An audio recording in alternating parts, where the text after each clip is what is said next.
लेकिन मैं धीरज कौल उनके पास जाना चाहता हूं। धीरज, वैक्सीनेशन का एक बड़ा जो पहलू है वो ये भी है कि हेल्थ इंफ्रास्ट्रक्चर पर जो इतना बर्डन आता है कि एकदम से चरमराता नजर आता है, उसको काफी हद तक कम कर सकती है वैक्सीन। इस लिहाज से क्या नोट किया आपने?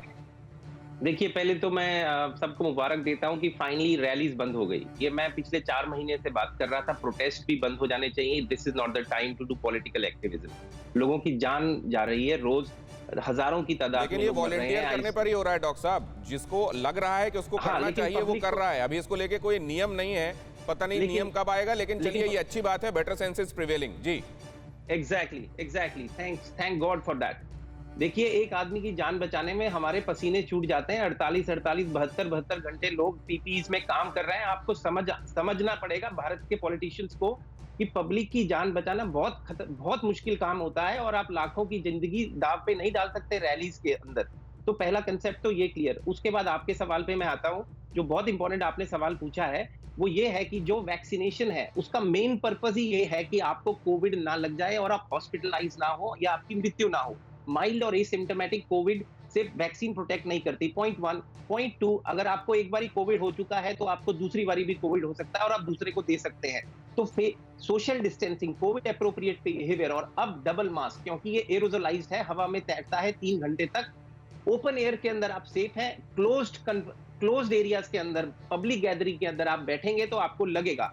और अब सबसे खतरनाक बात जो इंडिया में हो रही है, जो रेयर वेरिएंट है वो यंग लोगों के अंदर डिजीज कॉज कर रहा है और उन्हें हॉस्पिटलाइज कर रहा है, जो हमने अमेरिका में नहीं देखा था। हमारे अंदर भी ये बहुत प्रेवलेंट है। आप मुझे 1 मिनट दीजिएगा, मुझे पता है आपका टाइम कम है, लेकिन ये बात पब्लिक को समझाना बहुत जरूरी है कि जो पब्लिक अभी कर रही है, जैसे कि रेमडेसिविर आपके हॉस्पिटलाइजेशन के ड्यूरेशन को कम करता है, मोर्टेलिटी प्रोटेक्ट नहीं करता। प्लीज इसको समझिए।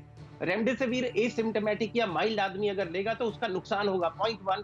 पॉइंट 2, अगर आप स्टेरॉइड माइल्ड डिजीज के अंदर लेंगे तो वायरल बहुत तेजी से बम के जैसे आपकी बॉडी के अंदर एक्सप्लोड करेगा।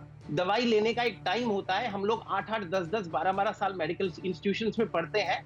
ये ज्ञान 10 मिनट 1 सेकंड में देना पॉसिबल ही नहीं है। तो जब तक आप डॉक्टर से कंसल्ट ना करें, प्लीज ना आप फेविपिराविर लीजिए, ना आप रेमडेसिविर लीजिए। और ऑक्सीजन, मैं ये बताना चाहूंगा, ऑक्सीजन एक चॉकलेट या कैंडी नहीं है। अगर आप हाई फ्लो ऑक्सीजन लंग्स को देंगे लंबे टाइम में विदाउट मॉइस्चर, तो आपके लंग्स के अंदर डैमेज हो जाएगा।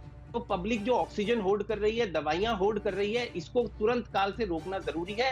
और मैं रिकमेंड करता हूं, प्लीज। बहुत इंपॉर्टेंट बात बोली है डॉक्टर कौल आपने।